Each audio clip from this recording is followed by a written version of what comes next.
네, 굿모닝 YTN 3부 이어갑니다.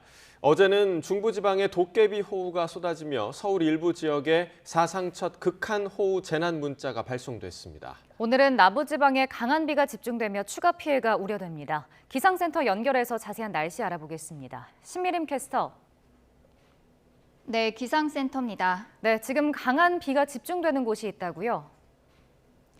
네, 어제는 중부지방에 국지성 호우가 쏟아졌는데요. 지금은 남해안을 중심으로 붉은색의 강한 비구름대가 머물고 있습니다. 전남 여수와 보성, 광양과 순천을 비롯해서 조금 전 경남 남해 쪽에도 호우 경보가 내려진 가운데 이 지역을 중심으로는 시간당 50mm 안팎의 장대비가 집중되고 있는데요. 어제는 수도권과 강원도에 100mm가 넘는 많은 비가 내렸다면 지금은 남해안 지역의 누적 강우량이 빠르게 늘고 있고요. 특히 전남 여수에는 오늘 하루 동안에만 150mm가 넘는 많은 비가 내렸습니다. 오후까지 남부를 중심으로는 시간당 30에서 60mm의 강한 비가 집중되겠는데요. 앞으로 전남과 경남 많은 곳에 100mm 이상, 경북에도 최고 80mm의 비가 더 내리겠고요. 그 밖의 지역에도 5에서 60mm의 비가 오락가락 이어지겠지만 오전에는 소강 상태를 보이는 곳이 많겠습니다. 내일은 다시 정체전선이 북상하면서 중부지방에 강한 비를 퍼부을 전망입니다. 지금까지 날씨 정보였습니다. 부산 지역에는 어제 오후 한때 호우경보가 내려진 가운데 60대 여성 1명이 실종됐습니다. 경찰과 소방당국은 어제 오후 3시 반쯤 부산 사상구 학장천에 고립됐다가 구조된 60대로부터 함께 있던 60대 여성 1명이 보이지 않는다는 진술을 확보하고 실종자 수색 작업을 벌이고 있습니다. 부산 해운대구 센텀시티에서는 일부 도로가 불어난 빗물로 침수됐고 대연동에서는 아파트 공사장에서 흘러나온 흙탕물이 근처 도로까지 내려와 차량 통행에 어려움을 겪었습니다. 호우특보가 내려진 경기 지역에서는 폭우로 인명피해가 발생했습니다. 어제 낮 1시 30분쯤 경기 여주 홍문동 소양천 수풀에서 70대 남성이 숨진 채 발견됐습니다. 경찰과 소방은 남성이 귀가하지 않는다는 가족의 실종 신고를 받고 수색을 벌인 지 3시간 만에 시신을 찾았습니다.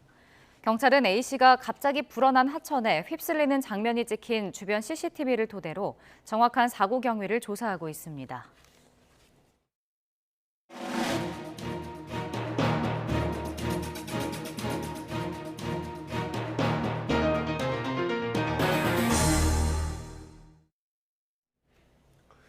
북대서양조약기구 나토 정상회의에 참석하고 있는 윤석열 대통령이 나토 사무총장을 만나 사이버 방위와 대테러 등 11개 분야에서 한 나토 간 맞춤형 협약을 맺었습니다. 윤 대통령은 오늘 기시다 일본 총리와 6번째 한일 정상회담을 갖습니다. 리투아니아에서 박소정 기자가 전해드립니다.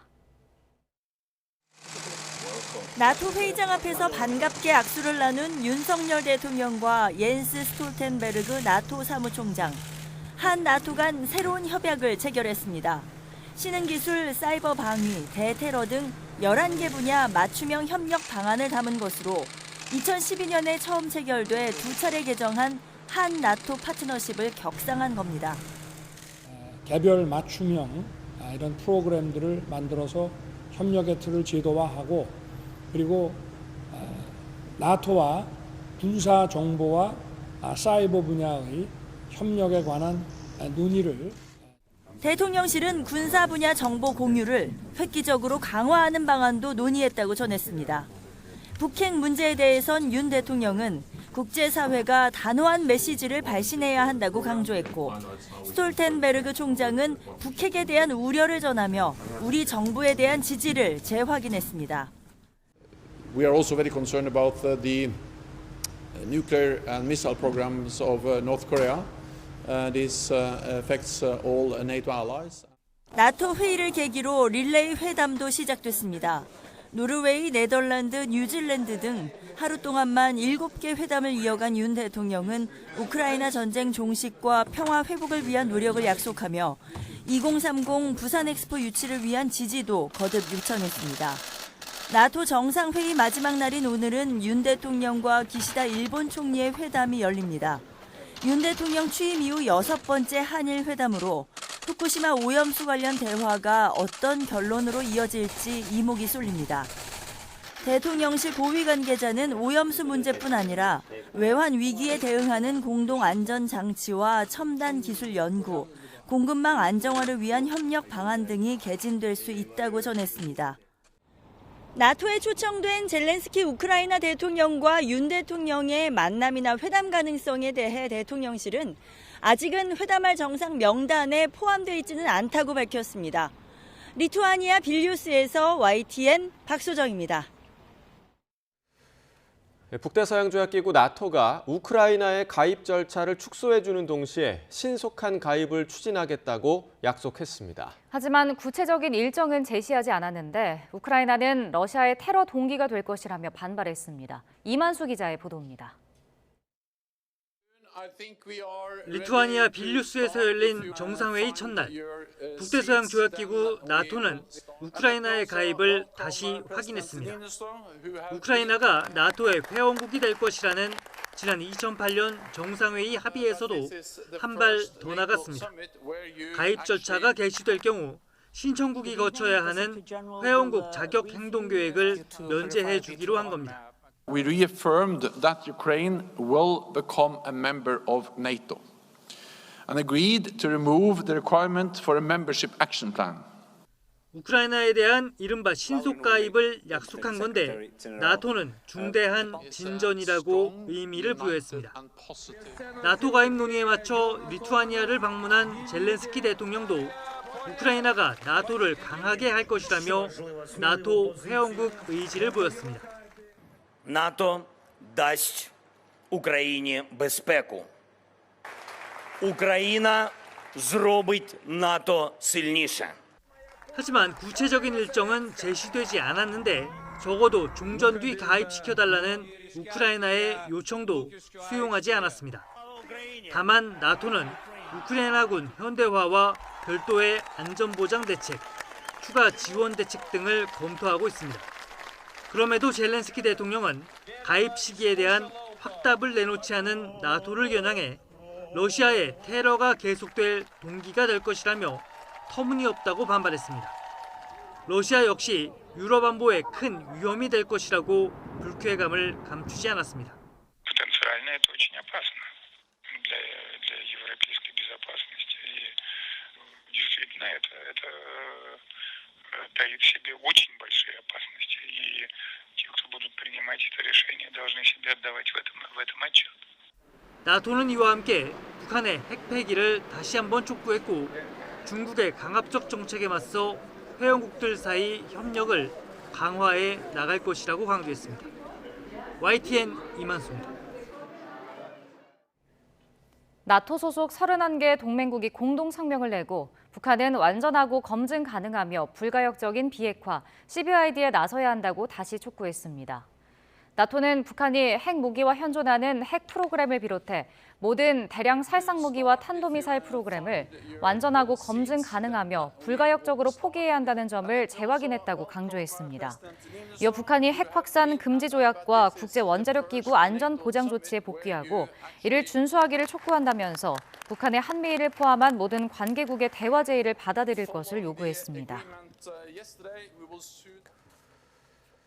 연이틀 미군 정찰기가 영공을 침범했다고 주장한 북한 김여정 담화에 대해 미국 정부는 국제법상 근거 없는 주장이라고 맞받았습니다. 미군이 위태로운 비행을 하게 될 거라는 북한의 경고에 대해서도 긴장 조성 행위라며 자제할 것을 촉구했습니다. 워싱턴 권준기 특파원입니다.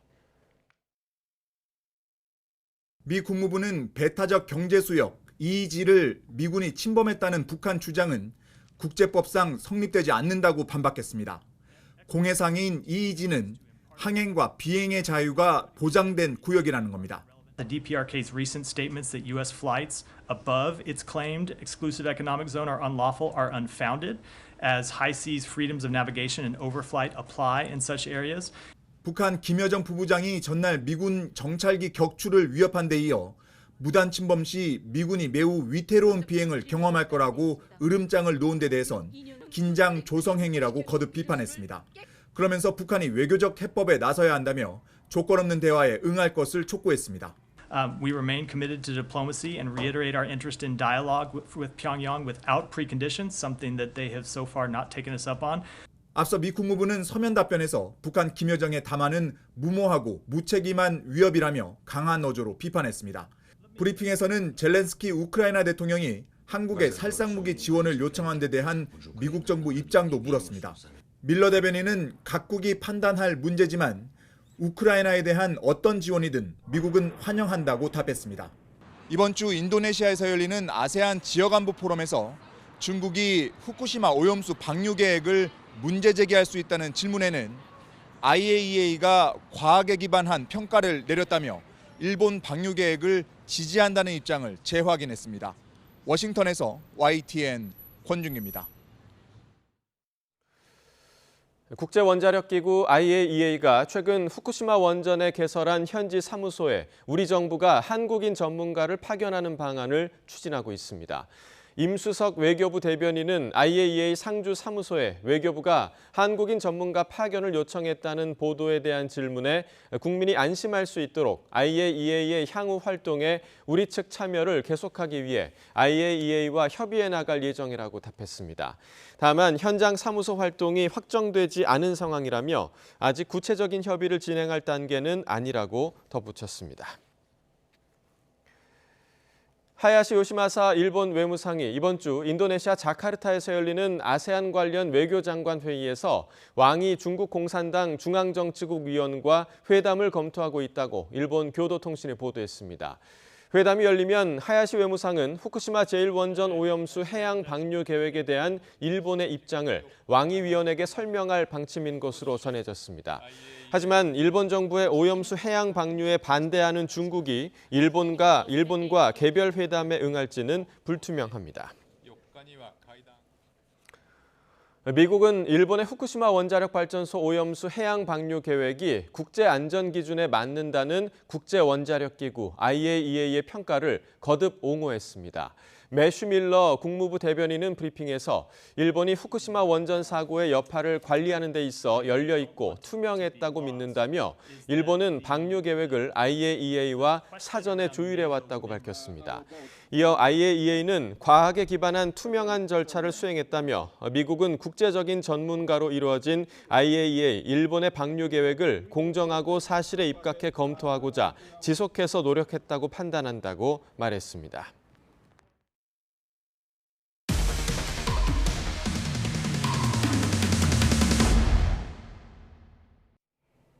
전북 진안 소방서장이 소방서에 배치되는 관용차를 사적으로 이용한 사실이 YTN 취재 결과 드러났습니다. 전북 소방본부는 오늘 공용 차량 사적 사용과 직장 이탈 등 의혹이 불거진 김모 진안서장을 직위해제한다고 밝혔습니다. 지난 1월 진안 소방서로 부임한 김 서장은 소방서 직원들이 함께 쓰는 행정 업무용 차량을 사실상 개인 차량처럼 독점한 것으로 드러났습니다. YTN이 입수한 해당 차량의 운행 일지에 따르면 김 서장은 부임 후 5달 동안 이 차량을 142번 타며 17,900km를 운행했습니다. 김 서장은 YTN과의 통화에서 비상대기할 일이 많아 업무 편의상 썼다면서도 관용차를 사적으로 쓴 점은 사과한다고 밝혔습니다. 정부가 결혼자금에 한해 증여세 공제 한도를 확대하는 방안을 추진하고 있습니다. 결혼 비용 부담을 줄여 저출생 문제 해결에 도움이 될 것으로 기대하는 겁니다. 청년들의 생각은 어떤지 황보혜경 기자가 들어봤습니다. 현재는 10년 동안 자녀 1명당 5천만 원까지는 부모가 물려줄 때 세금이 부과되지 않습니다. 정부는 여기서 더 나아가 결혼자금에 한해 증여세 공제 한도를 1억 5천만 원으로 높이는 방안을 검토하고 있습니다. 신혼부부의 부담을 덜면 결혼이 늘고 자연스럽게 출산도 증가할 거란 계산에서입니다. 20, 30대 청년들에게 정부 방안에 대한 생각을 직접 물어봤습니다. 환영하는 쪽에서는 주택 마련 등에 드는 목돈 조달이 조금이나마 쉬워질 거라고 기대합니다. 그 5천만 원 한도 때문에 조금 걱정이 많으셨었거든요. 신혼부부나 결혼을 고민하고 있는 분들에게 고려할 수 있는 긍정적인 요소가 될 것 같아요. 아무래도 요즘에 집값도 많이 오르고 해가지고 결혼할 수 있는 그 부담이 있는데 약간 그게 많이 줄 것 같습니다. 결혼 자금만 콕 집어 비과세 혜택을 주는 건 물려줄 돈이 있는 이른바 금수저에게 부의 대물림 통로를 열어주는 거란 비판도 적지 않습니다. 한도를 더 올린다고 해도 저 같은 경우에는 포함이 안 되는 사람이다 보니까 소득이 많으신 분들을 위주로 하는 혜택이 아닌가. 무엇보다 과연 저출생 문제를 해결할 근본적인 대책이 될 수 있겠느냐며 의문을 제기하는 목소리도 큽니다. 세금 몇 % 떼어준다고 해서 뭐 더 임신을 하고 싶다던가 애를 키우고 싶다던가 그런 건 절대 아닌 것 같아요.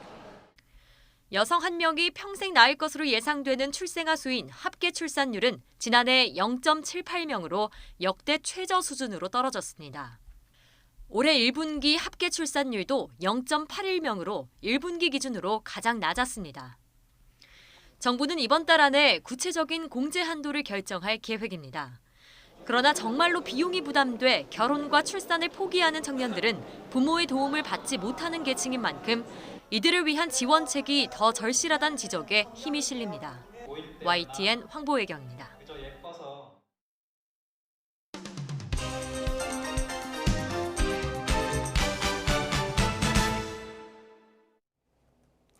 7월 12일 수요일입니다. 오늘 아침 신문은 어떤 소식 다뤘는지 짚어보겠습니다. 이현웅 아나운서가 정리해왔습니다. 어서 오십시오. 안녕하십니까? 네. 자, 오늘 첫 번째 기사부터 보겠습니다. 한국일보인데요. 자, 어제가 초복이었죠. 아마 많은 분들이 삼계탕을 챙겨 드셨을 거로 생각이 되는데 복날의 삼계탕은 사치다라는 제목이 지금 쓰여 있어요. 네, 그렇습니다. 우리 앵커님은 어제 삼계탕 드셨습니까? 저는 어제 파스타 먹었습니다. 파스타요? 네, 삼계탕은커녕. 네. 저도 어제 삼계탕을 먹지 못했는데 이렇게 챙겨 드시지 못한 분들 뭐 여러 이유가 있겠지만 그중에는 비싸서라고 답하는 분들도 꽤 있을 것 같습니다. 이 기사에 실려 있는 삼계탕 가격 추이를 함께 보면서 설명을 더 드리면요. 올해 서울 지역의 삼계탕 평균 가격 지금 그래프가 쭉 나와 있죠. 작년보다 12% 오르면서 어느덧 16,000원을 웃돌고 있습니다. 한국일보 취재진이 찾아가 본 삼계탕 집들도 모두 다 15,000원 이상 가격을 붙여뒀다고 하고요. 또 2만 원에 달하는 곳도 있었습니다. 소비자들의 원성이 자자했지만 업주들도 생닭, 또 대추 등의 재료값은 물론 전기, 가스 요금이 모두 올라서 가격 인상이 불가피하다고 말하고 있습니다. 네, 그러니까 삼계탕 가격이 비싸서 이 삼계탕 대신에 복날에 치킨으로 대신하는 경우도 있었는데 요즘 사실 치킨 가격도 많이 비싸졌잖아요. 그렇습니다. 치킨도 배달을 시켜서 먹으려고 하면 2만 원이 훌쩍 넘어가는 경우가 많기 때문에 특히나 지갑이 얇은 청년들은 또 다른 대체품을 찾아 나서고 있습니다. 그렇게 해서 선택한 게 기사 제목에 있었던 치킨 버거 그리고 초계국수 같은 것들입니다. 뭔가 좀 짠하다는 마음이 드는데요. 다음 주에 중복, 또 8월에는 말복도 있죠. 예전에는 맛있는 거를 많이 먹을 수 있어서 좋다라고 생각했는데 이제는 누군가에게 이렇게 박탈감으로 다가오진 않을까 걱정이 되기도 합니다. 네, 뭐 개인적으로는 꼭 닭고기가 아니더라도 개인적으로 좋아하는 음식 먹는 게 보양이 아닐까 그런 생각도 좀 해봅니다. 자, 다음 기사 보겠습니다. 자, 조선일보 일면인데요. 땔감이 된 짝퉁 거북선. 그러니까 우리 얼마 전에 이 얘기 했었잖아요. 그거 관련 얘기인가요? 맞습니다. 네. 철저한 고증을 거쳐서 만든다고 했는데 국내산 금강손이 아닌 외국산 목재를 80% 넘게 사용하면서 짝퉁 거북선이라는 오명이 붙은 겁니다. 관리나 이동에 문제가 있어서 경매도 결국은 무산이 됐고요. 어제 철거 작업에 들어가고 말았습니다. 목재 부분은 화력발전소 땔감으로 또 철근 부분은 고물상으로 넘길 예정이라고 하는데 거액의 예산을 들여서 만든 거북선 결국은 1,800만 원을 들여서 해체하게 됐습니다. 네, 16억 원이 불에 타는 것 같은 그런 안타까운 결말이 아닐까 생각이 드는데 자, 다음 면을 좀 보시면요.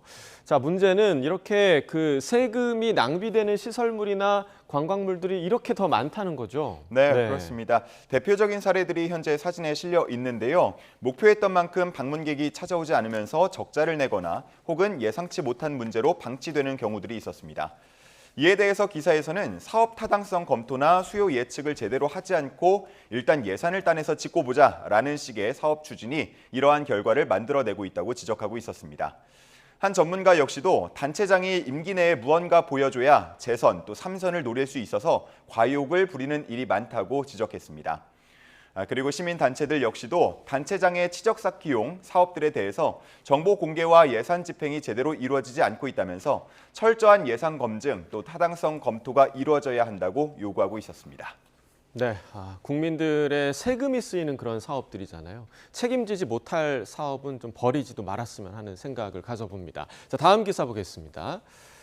자, 다음은 동아일보 기사인데요. 자, 박봉에 빠듯하다. 투잡 공무원이 많아진다. 우리 뭐 인터넷 보면 공무원들 봉급 실수령액 이 표가 많이 좀 돌아다니고 있는데 네. 실제로 좀 부족하다라는 생각이 저도 평소에 좀 들었는데 투잡을 뛰는 분들이 많아졌나 봐요. 그렇습니다. 네. 기본적으로 공무원은 다른 영리 업무는 같이 할 수 없게 돼 있습니다. 하지만 담당하는 일에 지장이 없는 경우 소속 기관장의 허가가 있으면 겸직도 가능한데요. 이렇게 겸직을 하는 공무원의 수가 최근에 크게 증가하고 있습니다. 작년 기준으로는 13,400여 명에 달하는 걸로 현재 나타났습니다. 네, 겸직을 하는 경우에 주로 어떤 일들을 하고 계신가요? 네, 상당수는 생계를 위한 겸직이 많았는데요. 야간 대리운전이나 호텔 객실 청소, 또 식당 아르바이트 등으로 나타났습니다.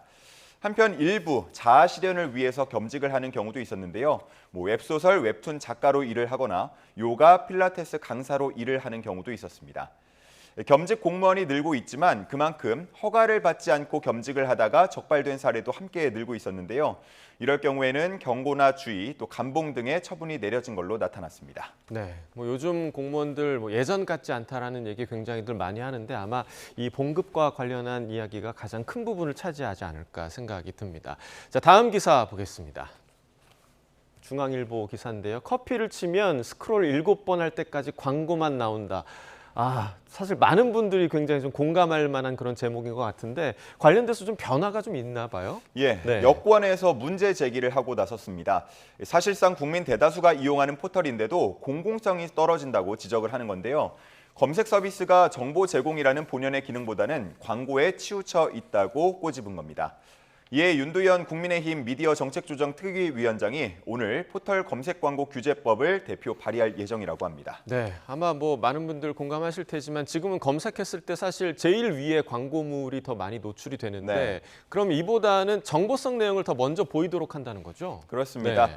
이미 해외 주요 포털 사이트들은 검색을 했을 때 비광고성 정보가 먼저 나오고 또 광고물에 대해서는 별도로 광고, 스폰서드라고 표시를 하기도 합니다. 이처럼 알 권리 차원에서 포털 검색 서비스를 손질하겠다는 취지인데요. 현재 국내 포털 사이트들의 매출 비중 중에서 검색 광고의 비중이 상당히 크기 때문에 썩 달가워하지는 않을 것 같습니다. 네, 주객이 전도된 듯한 느낌을 이 포털 검색을 할 때마다 좀 받았었는데 정상화가 좀 돼야 될 것 같다라는 생각이 듭니다. 자, 오늘 마지막 기사 보겠습니다. 자, 서울신문인데요. 칠곡 할매들의 끝없는 도전.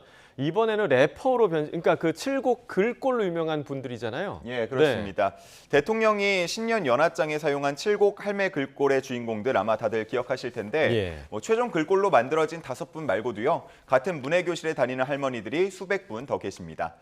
평균 연령이 80을 넘어서 한글을 깨친 칠곡 할머니들이 이번에는 래퍼로 변신해서 무대에 올랐다고 하는데요. 홀로 무대에 올라서 솔로랩 공연을 펼치는가 하면 또 10대 청소년들과 함께 합동 무대를 갖기도 했습니다. 관객들로부터 박수 갈채를 받았다고 합니다. 네, 여기 이 기사 앞쪽에 관련 가사가 지금 실려 있습니다. 네. 고추 따던 할매들, 땅콩 캐던 할매들, 우리도 랩을 해. 안 되네요.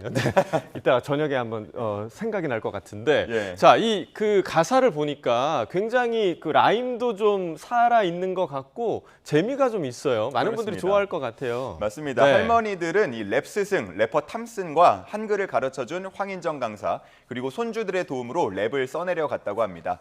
일상과 삶, 또 마을을 소개하는 내용으로 4곡을 완성했다고 하는데 연습을 워낙 열심히 해서 이웃집 할아버지들로부터 실성했냐 이런 말까지 들었다고 합니다.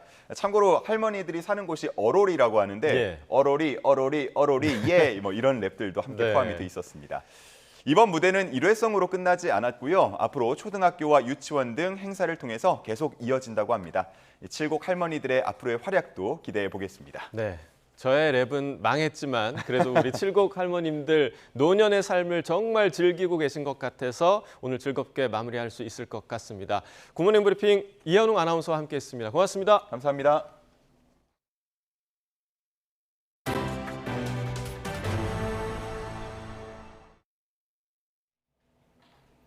오세훈 서울시장과 김동연 경기지사, 유정복 인천시장이 한자리에 모였습니다.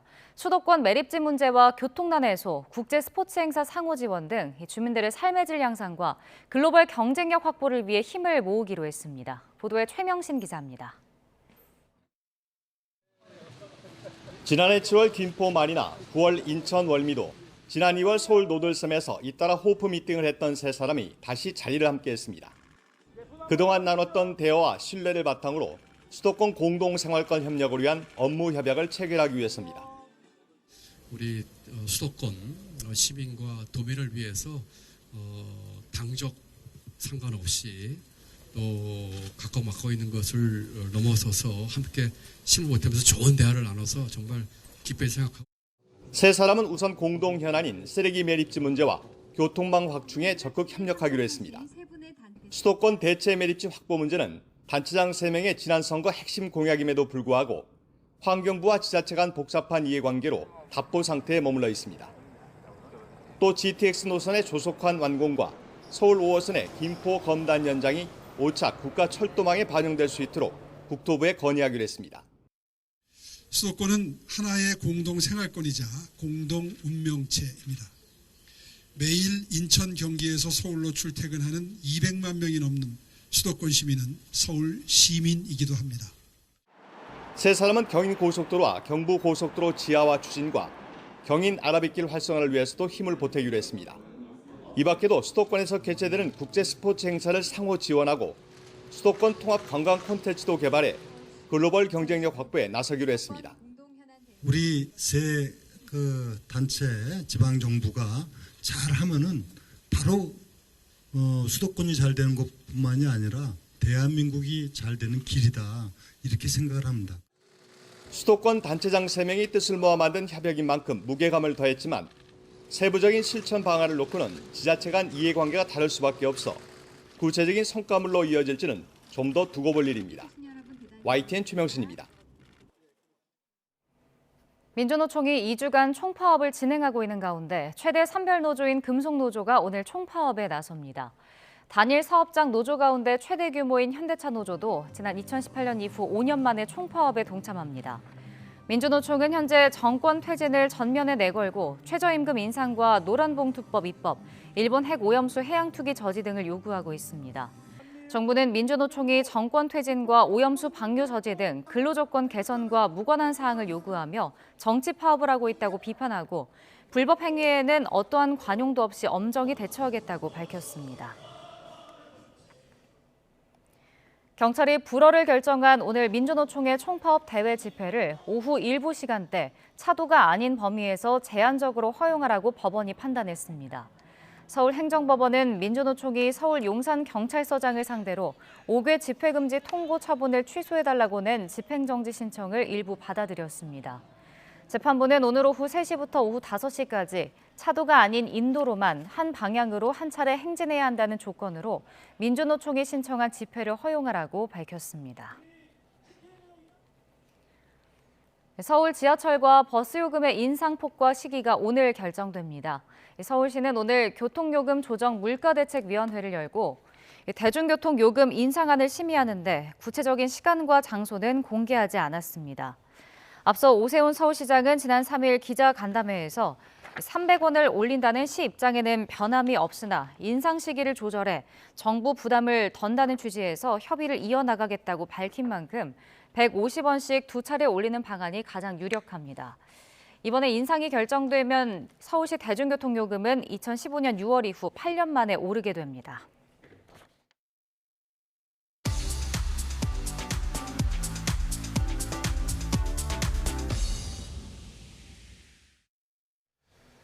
네, 경제 소식을 빠르고 친절하게 전달해드립니다. 오늘 굿모닝 경제는 석병원 이화여자대학교 경제학과 교수와 함께하겠습니다. 교수님 어서 오세요. 어서 오십시오. 자, 최근 물가 오름세가 좀 다소 주춤했다라고는 하지만 소비자들 입장에선 좀 체감하기 어려운 게 사실인 것 같습니다. 정부가 최근에 그 제분업체와 간담회를 가졌었는데 또 유제품 업체와도 간담회를 열고 가격 인상 좀 자제해달라 이렇게 요청했다고 하더라고요. 이런 배경이 좀 어디에 있을까요? 예, 유제품 가격 상승률이 심상치 않기 때문입니다. 왜냐하면 유제품 가격이 상승을 하면 단순히 우유 가격만 비싸지는 게 아니고요. 우유가 들어가는 뭐 커피에도 이제 우유가 들어가니까 커피 가격도 상승을 할 뿐만 아니라 또 우유를 원료로 사용하는 빵이라든지 아니면 뭐 과자류 뭐 이런 것도 순차적으로 가격이 상승돼서 소위 말하는 우유와 인플레이션의 합성어인 밀크플레이션의 우려가 확산되기 때문에 이것을 차단하기 위해서 간담회를 가진 것으로 보이고요. 실제로 그러면 우유 가격이 올해 얼마나 빠르게 상승을 했는지 자료를 보게 되면요. 6월 달만 해도 전년 동월 대비 우유 가격 상승률은 9.0%에 달합니다. 근데 6월 달에 소비자 물가지수 상승률은 2.7%였거든요. 그래서 소비자 물가지수 상승률의 3배가 넘어가는 속도로 우유 가격이 상승을 하다 보니까 이것을 갖다가 인상하는 것을 자제해달라라고 결국은 정부에서 지난 7일에 간담회를 하기에 이르른 상황입니다. 네. 근데 이제 그동안 원유 가격을 정하는 방법에 대해서도 좀 문제가 있다 이런 지적이 나왔었거든요. 그래서 정부가 올해부터 생산비 연동제 대신에 용도별 차등 가격제를 도입했는데 이게 지금 어떤 차이가 있고 그러니까 결국 가격 형성되는데 뭐 차이가 있는 건가요? 예, 그렇습니다. 이게 결국은 소한테서 직접 짜낸 그 젖을 갖다가 원유라고 하는데요. 이 원유 가격을 정하는 방식이 사실 경제학에서 수요와 공급에 의해서 가격이 정해져야 되는데 그렇지 않았었습니다. 그래서 기존에는 뭐 낙농가를 갖다가 보호한다는 명분으로요. 2013년부터 원유가 연동제라는 제도를 도입을 했는데요. 내용은 뭐냐면 원유에 대한 수요와 상관없이요. 원유 생산비의 증가분을 반영해서 매년 낙농가하고 그 유업계하고 협의하에 원유 가격을 결정하는 제도가 되겠습니다.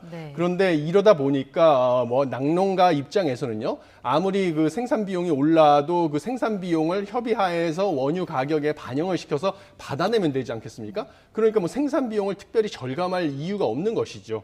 그다음에 이것뿐만 아니라 또 다른 제도가 있는데 그것은 뭐냐면 의무 매입 쿼터제라는 제도가 또 있습니다. 이것은 무엇이냐면 우유에 대한 수요가 줄어들어도요. 유업계하고 낙농가가 이미 사전에 계약된 원유 매입 물량을 의무적으로 매입을 해야 된다는 제도가 되겠습니다.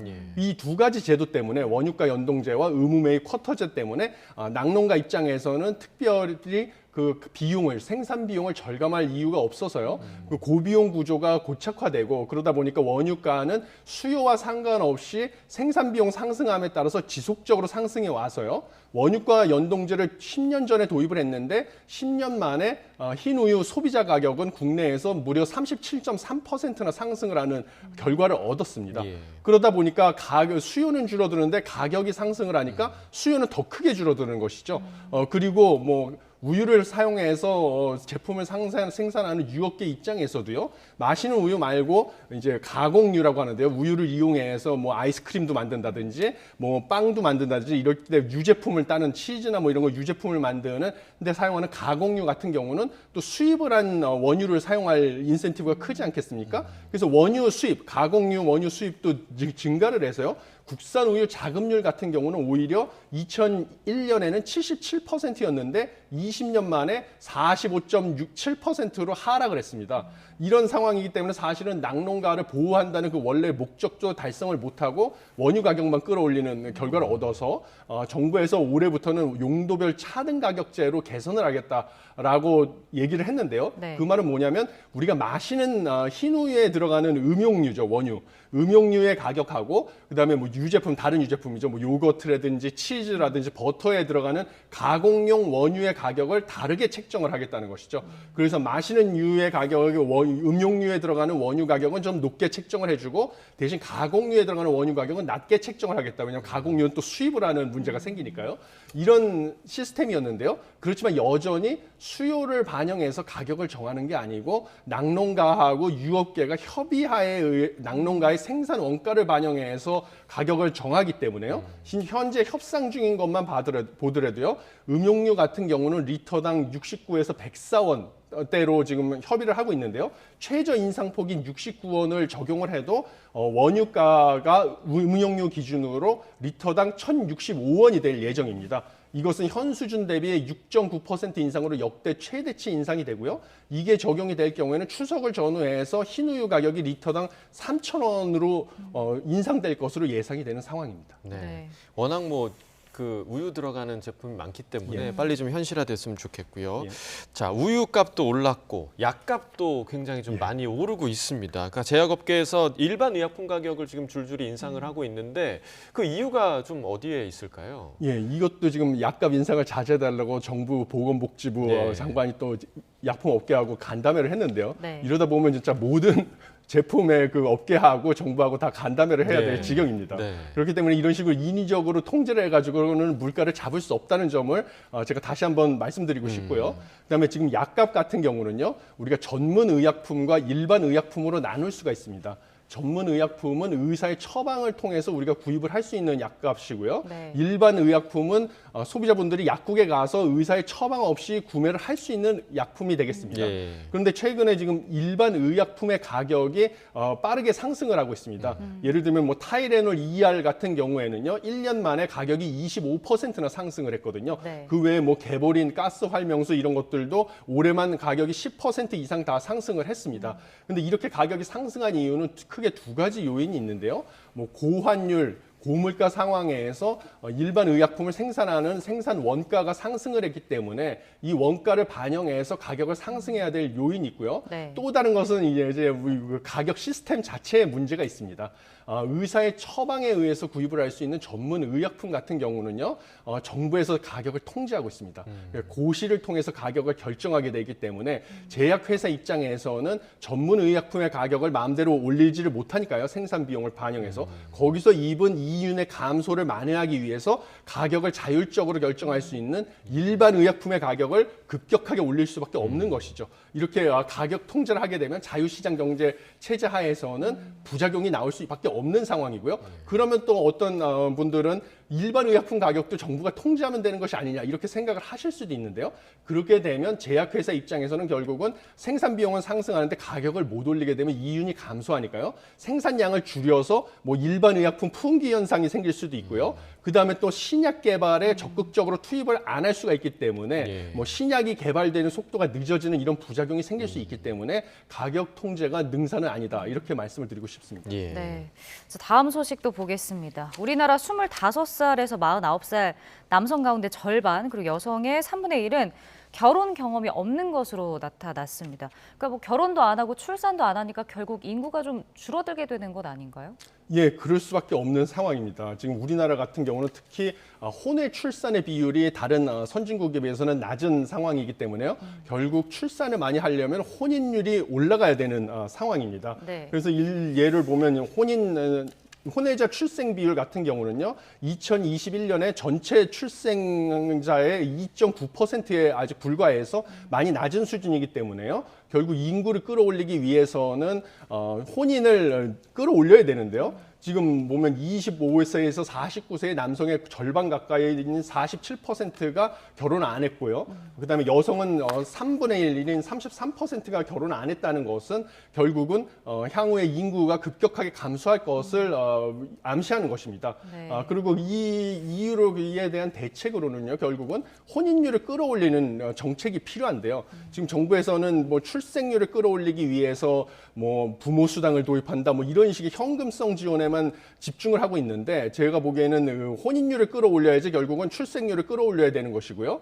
혼인율을 끌어올리기 위해서는 결국은 청년층들이 결혼을 하기 위해서 필요로 하는 두 가지 요건을 충족시켜줘야 된다고 생각을 합니다. 첫 번째는 주거 안정이기 때문에요. 청년층들의 주택 보유율을 높여주는 정책이 필요합니다. 그를 위해서는 지금 정부에서 공약을 했던 청년 원가 주택 분양, 그래서 청년에게 좀 싸게 원가에 분양하는 아파트를 많이 공급을 해줘서 청년들의 주택 보유율을 끌어올리는 방법. 그다음에 뭐 청년에 대한 대출 규제를 완화해 주는 방법, 이러한 정책이 필요하고요. 두 번째는 청년들이 안정적인 일자리가 있어야지만 또 결혼을 꿈꿀 수 있기 때문에 청년들이 원하는 일자리를 많이 창출할 수 있게 뭐 기업의 투자를 촉진하는 방법, 이 두 가지 정책이 반드시 있어야 된다라고 생각을 하고 있습니다. 네, 뭐 혼인율과 관련해서는 여러 가지 사회적 문제들이 많이 좀 결부되어 있는 문제라고 생각이 들고요. 자, 또 굉장히 좀 논란이 됐던 이슈였죠. KBS 수신료 분리 납부 오늘부터 이제 시행이 됩니다. 시행 초기이기 때문에 혼선이 아주 많을 거다 이런 우려가 지금 많은데 실제로 그럼 따로 납부를 하려면 어떻게 해야 되는 건가요? 모르시는 분들 많으실 것 같아요. 예, 뭐 상당히 복잡한 상황입니다. 예. 뭐 기존에 TV 수신료를 갖다가 뭐 직접 납부하는 고객분들 같은 경우에는요, 뭐 별도 신청을 안 하고요, 그냥 TV 수신료인 2,500원을 뺀 나머지 전기 요금만 납부를 하시면 자동으로 TV 수신료를 미납을 하는 것이고요. 만약에 기존에 자동 이체를 했던 고객분들 같은 경우에는 번거로우시겠지만 한전 고객센터에 전화를 하셔서 분리 납부를 신청을 하셔야 됩니다. 그러면 한전에서 별도의 TV 수신료 납부용 계좌를 안내하고요. 그러면 전기 요금만 이제 기존 계좌에서 납부를 하면 되는 것이고요. 근데 가장 큰 문제는 아파트에 거주하는 분들이 많은데요. 네. 아파트 같은 경우는 지금 분리 납부 방법이 사실 미확정된 상황입니다. 결국 관리사무소에서 협조를 받아서 분리 징수 방안을 마련해야 되는데요. 각 아파트 관리사무소에 개별적으로 일단 신청을 하셔야 되는 상황입니다. 그런데 중요한 것은 방송법에 의하면 TV를 가지고 있는 가구는 KBS 수신료를 납부해야 될 의무가 있는 것이거든요. 예. 그래서 지금 현재 수신료 납부를 안 해도 한국전력이 단전을 한다든지 이런 강제 조치는 안 할 것이지만요. 그렇지만 여전히 방송법에 따르면 KBS 수신료를 미납할 경우에는 3% 미납 수신료의 3%의 가상금이 부과되고 이것을 KBS가 방송통신위원회의 승인을 받아서 강제 집행을 할 수는 있습니다. 법상으로는. 예. 뭐 그런 상황입니다. 네. 자, 끝으로 해외 증시도 좀 짧게 짚어보겠습니다. 뉴욕 증시는 상승 마감했는데 어떤 요인들이 좀 작용했나요? 뉴욕 증시 같은 경우는 소비자 물가지수, 내일 발표를 하는 그 소비자 물가지수 상승률이요, 많이 낮아질 것이다라는 건 전망 때문에 네. 소비자 물가지수 상승률이 지금 시장에서는 3.1% 전년 동월 대비로 예상을 하고요. 그러게 되면 미 연준에서 그 기준금리 결정에 참고하는 개인 소비지출 물가지수 상승률, PC 물가지수 상승률 같은 경우는 소비자 물가지수 상승률보다 낮기 때문에 2% 후반대로 상승할 것으로 예상을 하고 있습니다. 그렇게 될 경우면 미 연준에서 기준금리를 올해 원래 0.25%포인트씩 2번 인상을 할 거라고 예측을 했는데요. 한 번 정도만 인상하는 것이 아니냐. 왜냐하면 2%대까지 개인 소비지출 물가지수 상승률이 내려가니까요. 네. 그래서 위험 자산에 대한 선호도가 높아져서 주식에 대한 투자가 늘어나서 주가가 상승한 것으로 보입니다. 네, 알겠습니다. 오늘 굿모닝 경제 여기까지 듣겠습니다. 석병훈 교수와 경제 이야기 나눠봤습니다. 고맙습니다. 감사합니다.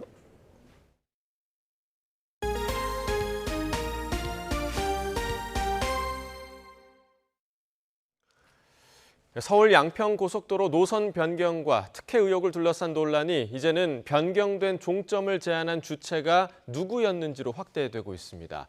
지난해 초 문재인 정부 때 맡긴 민간 전문 업체가 제시한 거란 정부 여당의 반박에 야당은 출범을 앞뒀던 윤석열 인수위의 영향력을 의심하고 있습니다. 이준엽 기자가 전해드립니다.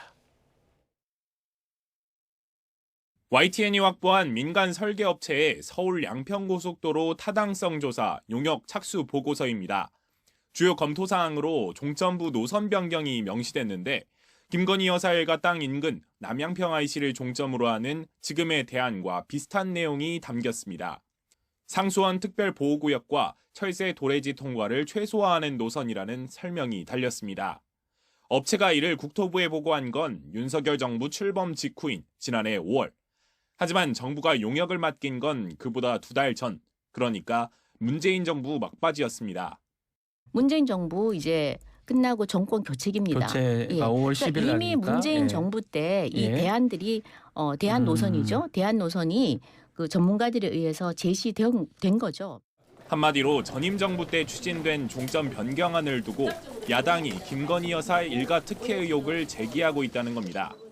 민주당은 그러나 의심의 눈초리를 거두지 않고 있습니다. 이에 당사자인 양평군이 처음 종점 변경안을 내놨다던 국토부가 논란이 일자 갑자기 말 바꾸기를 했다고 보고 있습니다. 특히 예비 타당성 보고서와 민간 투자 사업 계획서 등 기존 사업안 어디에도 김 여사 일가 땅 인근을 종점으로 제시하지 않았다며 맞서고 있습니다. 임기 말 문재인 정부와 윤석열 인수위가 공존하던 지난해 초 새로 출범하는 정부의 입김이 강할 수밖에 없었을 거라는 겁니다. 실질적으로 새 정권이 들어와서 이 타당성 조사의 상당 부분을 진행했고 이 정권이 국토교통부가 관여할 수 있는 그 기간이 실질적으로 있었다는 게 중요한 것이지. 양측의 입장이 팽팽한 가운데 종점 변경안이 5년 전인 지난 2018년 양평군의 자체 사업 계획에 언급됐다는 의혹까지 불거진 상황. 김 여사 일가 땅 근처에 종점을 둔 노선안을 누가 먼저 그리고 언제 제시했는지가 양평고속도로 특혜 의혹의 핵심 쟁점이 되고 있습니다. YTN 이준엽입니다. 어제 국회에서 열린 권영준 대법관 후보자 인사청문회에서는 서울대학교 교수였던 권 후보자가 법률 의견서 작성을 대가로 대형 법무법인들로부터 거액을 받은 게 적절한지를 두고 여야 공방이 일었습니다. 여당은 액수가 많긴 하지만 교수가 의견서를 내는 게 잘못은 아니라고 옹호했고, 반면 야당은 교수 일을 제대로 한 게 맞느냐고 추궁했습니다. 직접 들어보겠습니다. 용역 비용이 상당히 고액이라는 것에 대해서는 저 역시 다른 여러 의원님들 지적에 동의를 합니다. 각 정부 부처 또는 기업들이 대학 교수들에게 소위 전문가로서의 그 의견을 듣기 위해서 많은 용역 계약도 체결을 하고 연구 용역도 맡기지 않습니까? 교수님들이 반복해서 책을 출판해서 인쇄를 받고 또 수많은 연구 프로젝트를 수행하고 소득을 얻습니다만 그것이 영리 업무니까 금지된다는 견해는 사실 아직 들어보지 못했습니다. 네. 5년간의 의견서 대가로 18억 1천만 원가량 되고, 이거는 교수인지 변호사인지 의견서 작성을 전문으로 하는 분인지 알 수 없을 만큼 많잖아요. 이거 투잡 뛴 거 아니야? 이런 얘기 들을 수 있을 것 같은데. 예, 아까 말씀드렸듯이 저는 연구의 일환으로 사실 학술 의견을 작성하고 증언을 했습니다만 위원님 말씀 제가 세게 듣고 800만 달러 대북 송금 혐의를 받는 김성태 전 쌍방울 회장이 이화영 전 경기도 평화부지사의 재판에서 당시 이재명 경기도지사를 3차례 만나려고 했지만 불발됐다고 증언했습니다. 김 전 회장은 어제 수원지방법원에서 열린 이 전 부지사의 외국환거래법 위반 혐의 재판에 증인으로 출석해 이같이 증언했습니다. 김 전 회장은 먼저 지난 2019년 대북 행사인 아시아태평양 평화 번영을 위한 국제대회 이후 이 대표를 직접 만나려 했지만 이 대표가 당시 선거법 위반 혐의 항소심에서 당선 무효형을 선고받으면서 무산됐다고 말했습니다. 재작년 민주당 전당대회 돈봉투 의혹과 관련해 전당대회 1년 전부터 송영길 전 대표 측이 당선 전략을 세우며 여론조사 비용 등으로 평화와 먹고사는 문제연구소 후원금을 끌어온 정황을 검찰이 파악했습니다. 서울중앙지방검찰청이 지난달 27일 송 전 대표 보좌관을 지낸 박모 씨에게 청구한 구속영장에는 이러한 내용이 담긴 것으로 전해졌습니다.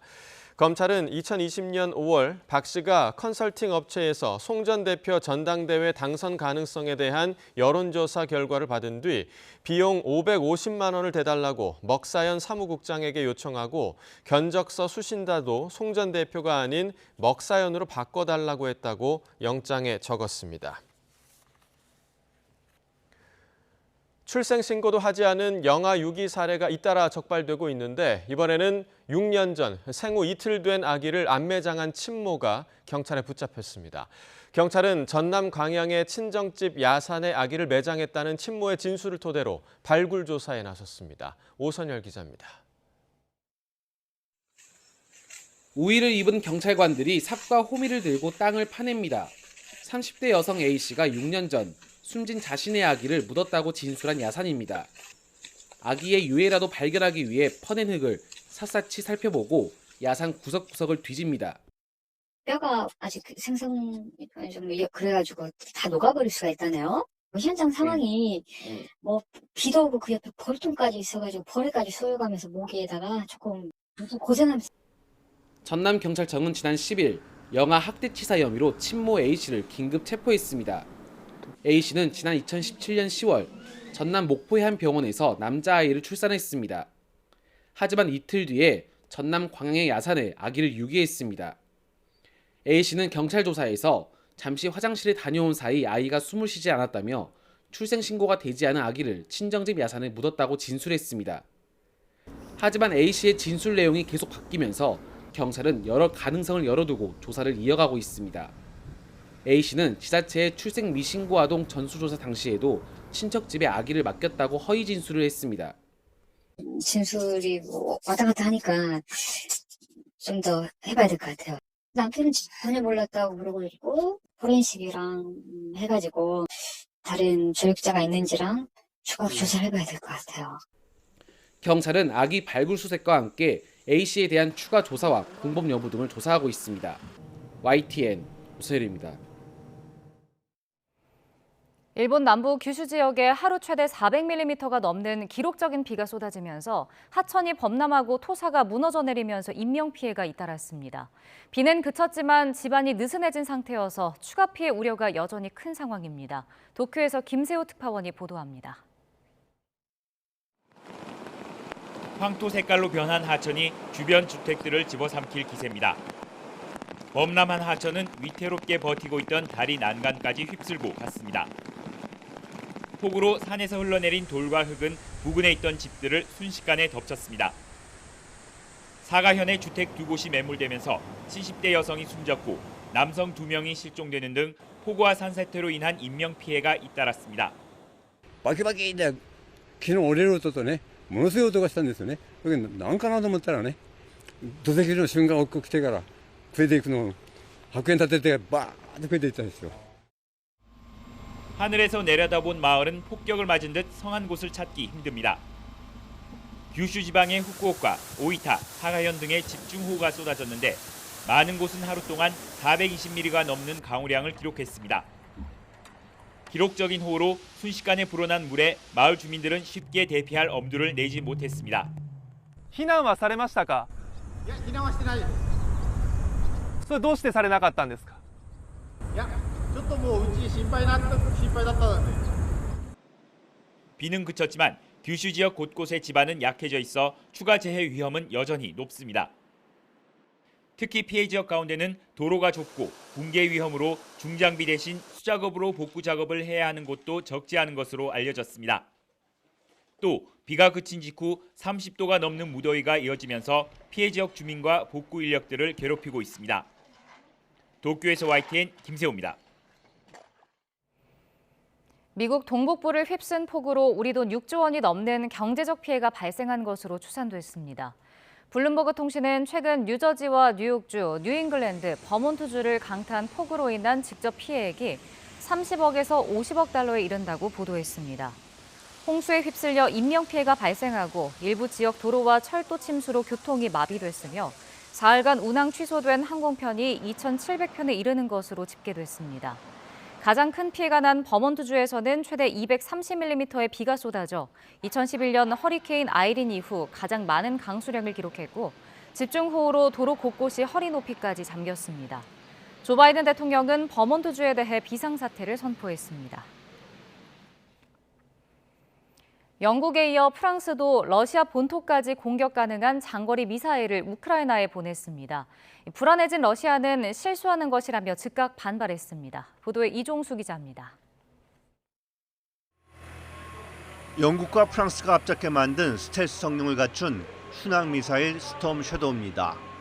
프랑스에선 스카이프로 불리는데 전투기 등을 통해 공중에서 발사되며 사거리가 250km 이상입니다. 영국이 지난 5월 우크라이나에 지원해 지난달 말 러시아가 점령한 크림반도를 잇는 다리를 공격하는 등 러시아를 바짝 긴장시키고 있습니다. 이 스톰 섀도우 스카이프를 프랑스도 지원하겠다고 나섰습니다. Nous avons décidé de livrer de nouveaux missiles permettant des frappes dans la profondeur à l'Ukraine. Ce sera donc déployé conformément aux engagements que nous avons pris avec eux. 프랑스가 제공한 스카이프가 이미 우크라이나에 도착했고 쉬운발 지원도 논의 중인 것으로 전해졌습니다. 민감해진 러시아는 우크라이나의 중대한 결과를 초래할 수 있는 실수라며 프랑스를 비판했습니다.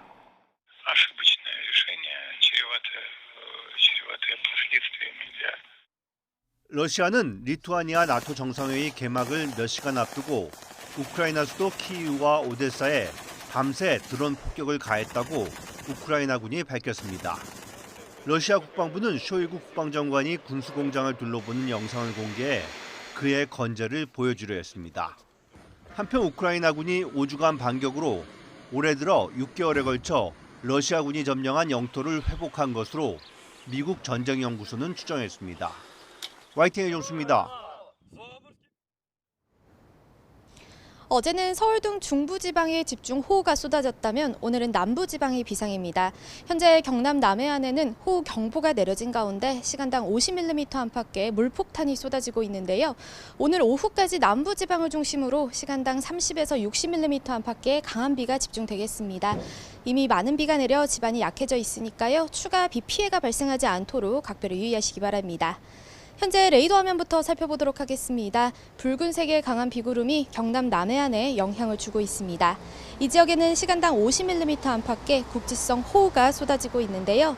이에 따라 경남 남해와 통영, 전남 광양과 순천 등 7곳에는 호우 경보가 발효 중이고요. 그 밖에 남해안에도 호우 주의보가 내려져 있습니다. 어제는 수도권과 강원도에 많은 비가 내렸다면 지금은 남해안을 중심으로 누적 강우량이 빠르게 늘고 있습니다.